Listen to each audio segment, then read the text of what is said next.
السلام علیکم۔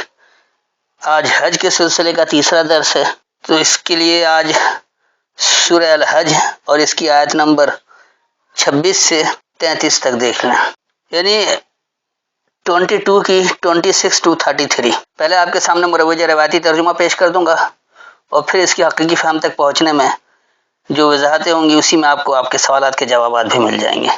تو یہ حج کے سلسلے کا 3 درس رکھا تھا، جو 2 پہلے ہو چکا، پہلے سورہ بقرہ سے اور پھر اب یہ سورہ الحج سے۔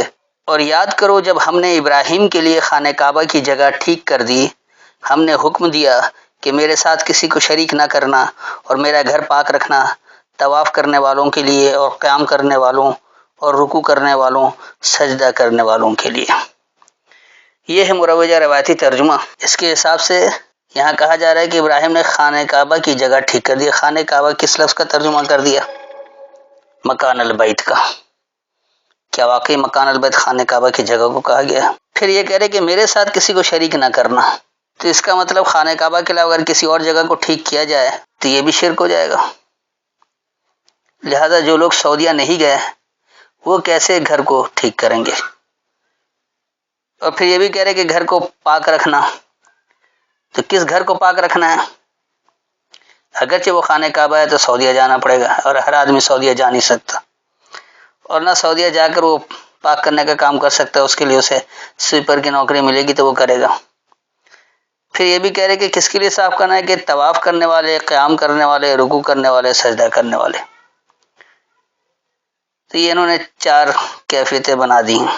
تو اب دیکھیے، کیا جو رکوع کرتا ہے وہ سجدہ نہیں کرتا، یا جو سجدہ کرتا ہے وہ رکوع نہیں کرتا، یا وہ قیام نہیں کرتا ہے، یا وہ طواف نہیں کرتا؟ تو یہ الگ الگ کہنے کی کیا ضرورت تھی؟ یہ سب کی اکٹھی بات ہو جاتی۔ تو دیکھیے دراصل یہاں اللہ کیا کہہ رہا ہے، وَإِذْ بَوَّأْنَا، اور جب ہم نے بنا کر دیا۔ بوانا کا مطلب ٹھیک کرنا نہیں ہے، نہ تو اللہ نے اپنے لیے لگایا، اسی حرف جار ہے۔ بوا کا مطلب ہوتا ہے بنانا، اس لیے اس کو اردو میں ٹھیک کرنا بھی کہہ سکتے ہیں۔ جب انسان اپنے گھر کو بناتا ہے تو اسے ٹھیک کرتا رہنے کے قابل کرتا ہے، اس لحاظ سے یہ معنی بھی درست ہو سکتا ہے۔ اس کے بعد یہ اللہ نے کس کے لیے بنایا، کس کے لیے ٹھیک کیا؟ لے ابراہیم، ابراہیم کے لیے، یعنی دلیل سے بات کرنے والے کے لیے۔ مکان البیت، البیت کی جگہ۔ یاد رکھیں کہ البیت اللہ اپنی کتاب کو کہتا ہے، اور مکان کہتے ہیں جگہ کو۔ تو الکتاب کی جگہ، اللہ تشرک بی شیئن، یہ کہ نہیں تم ملاوٹ کرو مجھ پر کچھ، کیونکہ اللہ کی کتاب مکان البیت ہے۔ اس کو سمجھنے کے لیے غیر اللہ کے کلام کا ملاوٹ کرنا یہ اس کے ساتھ شرک ہے۔ اس لیے اللہ کہہ رہا ہے کہ تم ملاوٹ نہیں کرنا مجھ پر کچھ بھی، بات کتاب ہی سے کرنا، کتاب سے باہر نہ ہو، غیر اللہ کی کتابیں نہ آ جائیں۔ پھر کہہ رہا ہے وَطَہِّرْ بَیْتِیَ، اور تطہیر کر دو میری کتاب کی، لِلطَّائِفِینَ وَالْقَائِمِینَ وَالرُّکَّعِ السُّجُودِ، اسی کے گرد گھومنے والوں کے لیے، یعنی طواف کرنے والوں کو۔ طواف کا مطلب گھومنا، تو جو کتاب ہی کے گرد گھومنا چاہتے ہیں، یعنی اگر اللہ نے اقیموا الصلاۃ کو حکم دیا ہے تو کب کرنا ہے، کیسے کرنا ہے، کس طرح سے کرنا ہے، اس کے دور رس نتائج کیا ہوں گے، اس کا فوری نتیجہ کیا ہوگا، وہ ساری چیزیں اس میں سامنے آ جانی چاہیے۔ پھر والقائمین، اور اس پر ڈٹ جانے والوں کے لیے۔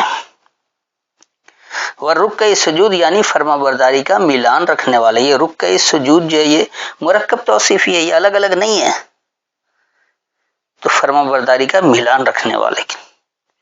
اس آیت میں جو اللہ نے واضح طور پر حکم دیا، اللہ کہہ رہا ہے جو بھی دلیل سے بات کرنے والا ہے اس کے لیے ہم نے الکتاب کی جگہ بنا کر دیا، یعنی اپنے کتاب کی، اپنے ہدایات کی ایک جگہ بنا کر دی جو کتاب کی صورت میں موجود ہے، کہ تم مجھ پر کوئی ملاوٹ نہیں کرنا، کچھ ملاوٹ نہیں کرنا۔ بات اللہ کی کر رہے ہیں تو اللہ کی خالص بات اللہ کی کتاب سے ہی ملے گی، اس کے باہر نہیں۔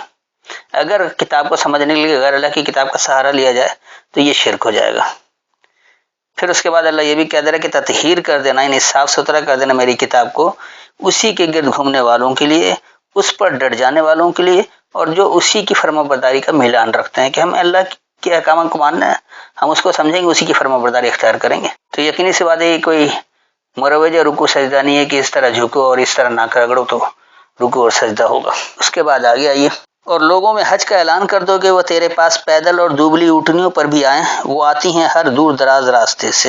اب دیکھیے، اگرچہ یہ واقعی حج کی آیت ہے اور قرآن میں یہ بات آ گئی ہے کہ لوگ دور دراز سے آتے ہیں، تو پیدل بھی اور دبلی اونٹنی پر بھی.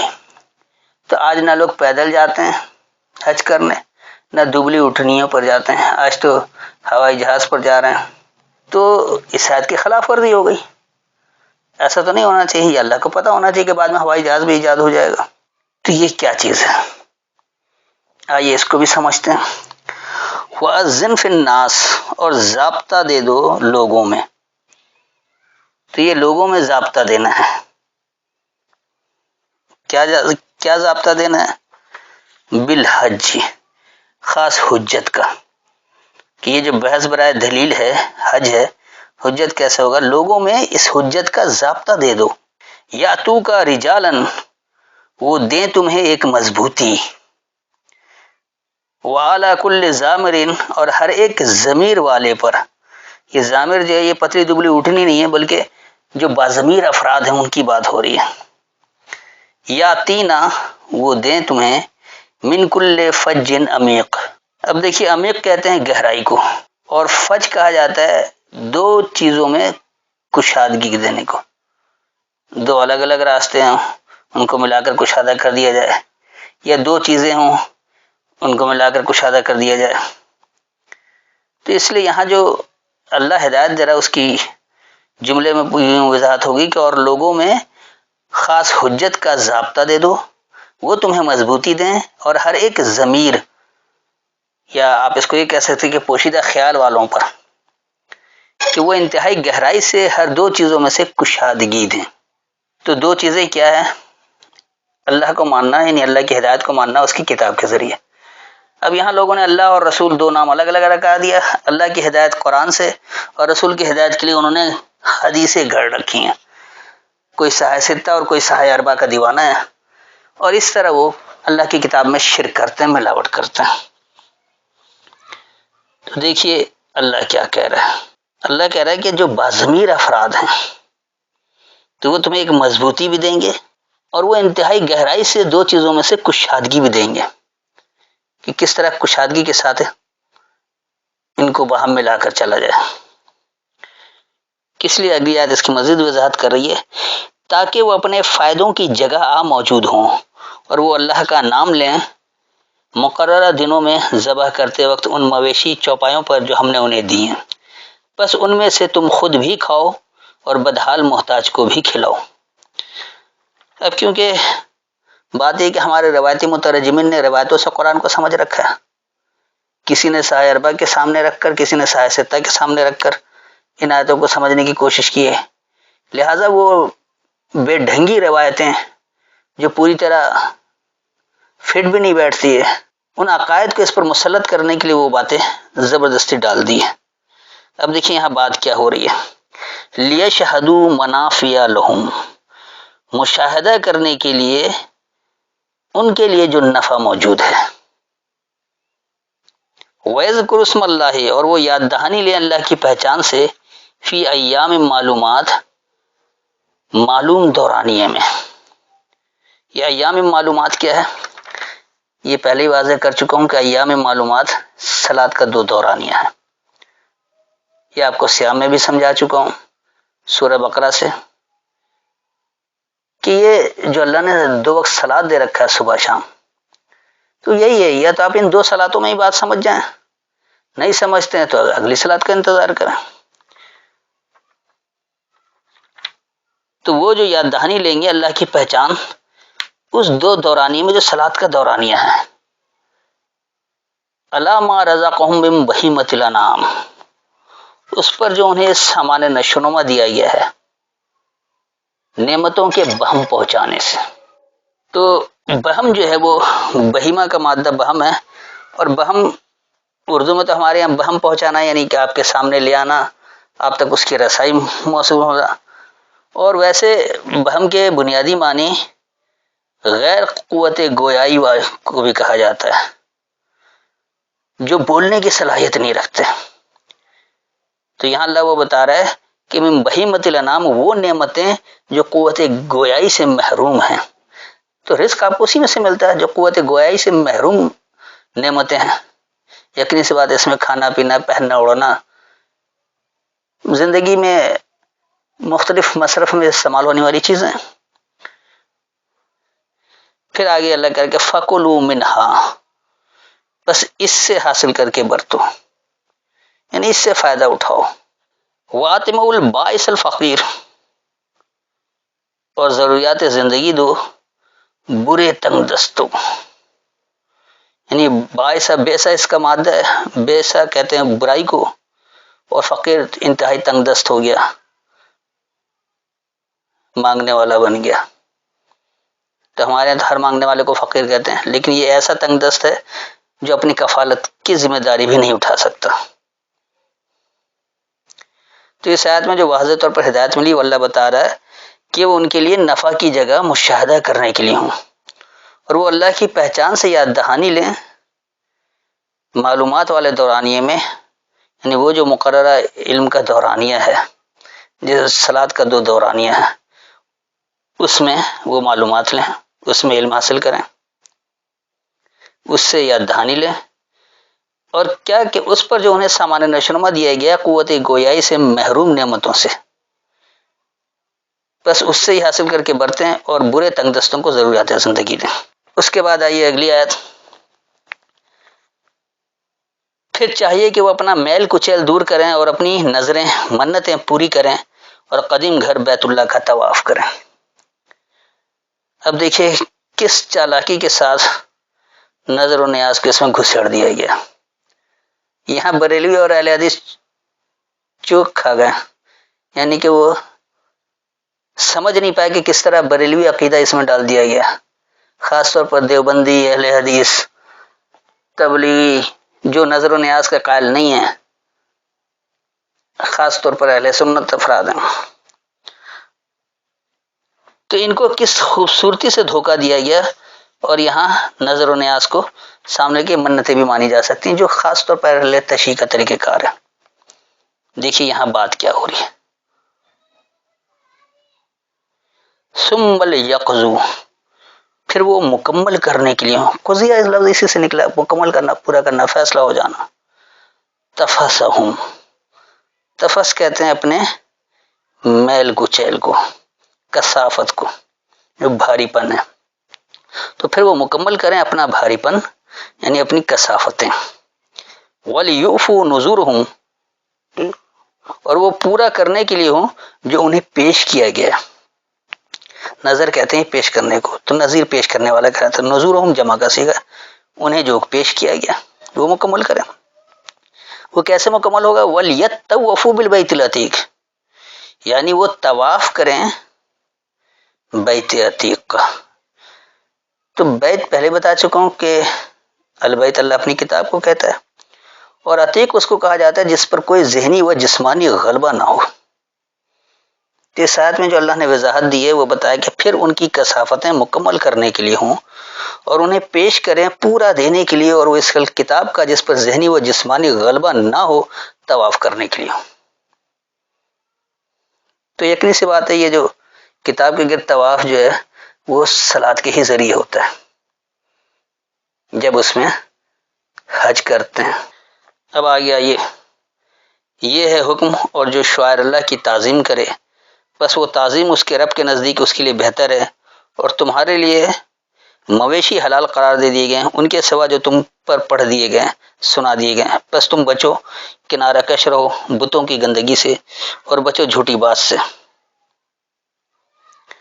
اب دیکھیے اس روایتی ترجمے میں کس طرح اللہ کی شاعر کی تعظیم بھی کروا رہے ہیں اور پھر مویشی کو حلال قرار دے رہے ہیں، اور وہ بھی کون سی جو تم پر سمجھ کر پڑی جائے.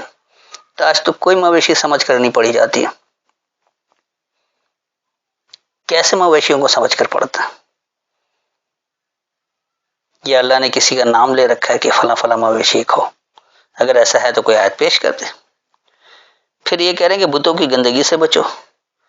تو اب بت تو کوئی نہیں رکھتا، اگرچہ یہ آپ کے کہانی میں موجود ہے کہ پہلے بتوں کی پوجا ہوتی تھی، تو ٹھیک ہے اگر ہوتی تھی تو ہوتی تھی، اب تو نہیں ہے کوئی بت، اب تو اللہ کے گھر میں کوئی بت نہیں ہے، تو یہ آج قیامت تک کے لیے تو ہدایت نہیں ہے، ختم ہو گئی۔ یہ 1400 سال سے کم از کم خانہ کعبہ میں تو بت نہیں آ رہا، تو بتوں کی گندگی کہاں گئی، کیسے اس کو صاف کیا جائے گا؟ تو یہ حکم تو صرف ان لوگوں کے لیے ہوا جس زمانے میں بت رکھا جاتا تھا، آج تو بت ہے ہی نہیں، اس کی گندگی کو کیسے صاف کریں گے؟ تو اس آیت کے احکام کی فرما برداری تو ہو ہی نہیں سکتی۔ تو یا تو یہ ترجمہ غلط ہے یا آپ کی فہم غلط ہے، تو سیدھی سی بات ہے کہ اللہ کی بات تو جھوٹی نہیں ہو سکتی، آپ نے غلط سمجھا ہے، آپ نے اللہ کی آیتوں کو غیر اللہ کے کلام کے ذریعے سمجھا ہے، اس لیے آپ ملاوٹ کر بیٹھے ہیں اور حقیقت تک نہیں پہنچ پائے۔ تو یہاں جو اللہ بات کرے اس کو اچھی طرح سے سمجھ لیں کہ بات کیا ہو رہی ہے۔ اللہ کہہ رہا ہے کہ وہی اور وہ جو اللہ نے چھڑوایا ہے اس کی انتہا کر دے۔ تو اللہ جو چھڑوایا وہ اللہ نے اپنی آیتوں میں بتا دیا کہ کیا چھڑوایا، تو اس کی انتہا کر دے، یعنی اس کے اوپر شدت سے عمل پیرا ہو جائے، تو بس وہی اس کے لیے اس کے رب کے نزدیک بہتر ہے۔ اور تمہارے لیے نعمتیں اپنانے کو کہا، صرف وہ جو تم پر سمجھ کر پڑھی جائے۔ تو اللہ نے کہہ رکھا ہے کہ تم پر کوئی نعمت حرام نہیں ہے، تمہیں یہ حق ہی نہیں دیا کہ تم اس کو کہو کہ یہ حرام ہے اور یہ حلال ہے، اللہ نے سب کچھ حلال قرار دیا۔ تو بس تم ذہنی جمود کے غضب سے اجتناب کرو۔ یہ اوثان جو وثن ہے، وثن کہا جاتا ہے ذہنی جمود کو، بت کو نہیں کہا جاتا۔ آج کیا ہے، دنیا بھر کے مسلمان ذہنی جمود کا شکار ہے، اگر وہ حنفی ہے، شافعی ہے، مالکی ہے، یا کسی بھی فقہ سے تعلق رکھتا ہو، چاہے وہ اہل تشیع ہو، اہل حدیث ہو، کچھ بھی کہلانے والا ہو، جو فرقہ پرست مسلمان ہے، ان سب پر ذہنی جمود طاری ہے، وہ اپنے اس فرقے سے نکلنا ہی نہیں چاہتے ہیں اور سمجھتے کہ یہی حق ہے۔ تو اس ذہنی جمود سے اللہ نے کہا تھا کہ اجتناب کرو، لیکن نہیں کیا ہوا، تو نتیجہ کیا ہے؟ سارے کے سارے مشرک، اس لیے اللہ وہ نتیجہ ہی نہیں دے رہا جو اللہ ماننے والوں کو دیتا ہے۔ تو اس کتاب میں اللہ نے بہت واضح طور پر بتا دیا ہے کہ تم ذہنی جمود کے غضب سے اجتناب کرو، یعنی تم جھوٹی بات سے اجتناب کرو۔ تو ذہنی جمود سے کیا ہے کہ آپ جھوٹی بات کہتے ہیں کہ اللہ نے کہا نماز پڑھو، جبکہ اقرأ الصلاۃ پورے قرآن میں کہیں نہیں ہے، تو آپ جھوٹی بات اللہ کی طرف منسوب کر رہے ہیں، جبکہ اللہ کہہ رہا ہے جھوٹی بات سے اجتناب کرو، بچو۔ تو اس آیت میں بھی اللہ نے بہت واضح طور پر بتا دیا کہ اللہ نے چھڑوایا ہے اس کی انتہا کر دو، وہی اس کے رب کے نزدیک بہتر ہے، اور تمہارے لیے نعمتیں اپنانے کو کہا ہے، صرف وہ جو تم پر سمجھ کر پڑھی جائے۔ بس تم ذہنی جمود کے غضب سے اجتناب کرو، یعنی تم جھوٹی بات سے اجتناب کرو، جھوٹ مت بولو۔ اس کے بعد آئیے اگلی آیت، اللہ کے لیے یکرخ ہو کر کسی کو شریک نہ کرنے والے اس کے ساتھ، اور جو کوئی اللہ کا شریک کرے گا تو گویا وہ آسمان سے گرا، پھر اسے مردار خور پرندے اچک لے جاتے ہیں، یا پھینک دیتی ہے اس کو ہوا کسی دور دراز کی جگہ میں۔ اب دیکھیں یہ کیا ہے، حنفاء للہ، یکسو ہو جاؤ اللہ کے لیے، غیر مشرکین، علاوہ ملاوٹ کرنے والوں کے، بھی اس کتاب کے ذریعے۔ ومن یشرک باللہ، اور جو ملاوٹ کرے گا اللہ کا، فکانما، پس جیسے کہ وہ خر من السماء، گرا بلندی سے، فتخطفہ الطیر، پس اسے اچک لیا اڑنے والے نے، اور تہوی بہ الریح، یا اس نے خواہشات دی اس سے خاص احکامات کی، فی مکان سحق، دور ہونے کی جگہ سے، سحق کہا جاتا ہے دور ہونے کو۔ تو اس آیت میں اللہ نے واضح طور پر ہدایت دے دی کہ اللہ کے لیے یکسو ہو جاؤ اس کتاب کے ذریعے، ملاوٹ کرنے والوں کے علاوہ، اور جو اللہ کے ساتھ ملاوٹ کرے، یعنی اللہ کی ملاوٹ کرے، اللہ کی باتوں کی ملاوٹ کرے، تو پس گویا وہ بلندی سے گرا، پس اسے اڑنے والے اچک لیں، یا وہ تمہاری خواہش ہے اس کا حکم دور دراز جگہ میں ہو، نہ قرآن میں تو اس کا حکم موجود نہیں ہے، کہیں دور دراز جگہ سے لے رہے ہو۔ اب آگے آئیے، اور یہ حکم جو شعائر اللہ کی تعظیم کرے گا تو بے شک اللہ کی نشانیوں کی تعظیم دلوں کی پرہیزگاری سے۔ یاد رکھیے کہ قلب دل کو نہیں کہا جاتا، پلٹنے کو، تو یہاں اللہ جو بات کر رہا ہے اس کو اچھی طرح سمجھ لے، ذالک وہی، ومن یعظم شعائر اللہ، جو یہ انتہا ہے اللہ کے شعور کا، فإنہا، پس بے شک یہ، من تقوی القلوب، پلٹنے کی پابندی سے ہے۔ اس آیت میں بھی اللہ نے بہت وضاحت کر دیا اچھی طرح سے کہ اس میں تمہارے لیے پہچان کروائی مقرر مدت کی طرف یعنی وہی اللہ سے شعور کی انتہا کر دے، بس بے شک یہ پلٹنے والوں کی پابندی اختیار کرنے والوں میں سے ہے۔ اس کے بعد پھر کہا تمہارے لیے ان مویشیوں میں ایک مدت مقرر تک فائدہ حاصل کرنا ہے، پھر ان کے پہنچنے کا مقام بہت قدیم بیت اللہ تک ہے، یہ پھر بیچ میں بیت اللہ لے آئے۔ لکم فیہا منافع، تمہارے لیے اس میں نفع موجود ہے، الی اجل مسمى، ایک پہچان کروائی مقرر مدت کی طرف، ثم محلها، پھر اسے اپنانے کو کہا گیا، الی البیت العتیق، اس کتاب کی طرف جس میں کوئی ذہنی و جسمانی جمود نہیں ہو، کوئی غلبہ نہ ہو۔ تو یہاں پھر اللہ نے اس بات کو بہت اچھی طرح واضح کر دیا کہ اس میں تمہارے لیے پہچان کروائی مقرر مدت کی طرف نفع موجود ہے، پھر اسے اپنانا ہے اس کتاب کی طرف جس پر کسی کا اثر اور غلبہ نہ ہو۔ تو عتیق کہتے ہیں جس پر کسی کا کوئی غلبہ نہ ہو، نہ ذہنی طور پر نہ جسمانی طور پر، تو یہ کتاب ہی کی طرف آتا ہے، کہیں اور نہیں آ سکتا۔ تو یہ تھی اس کی وضاحت۔ اگر کوئی تشنیگری کوئی بات سمجھ میں نہ آئی ہو تو آیت کا حوالہ دے کر دوبارہ پوچھ سکتے ہیں۔ السلام علیکم۔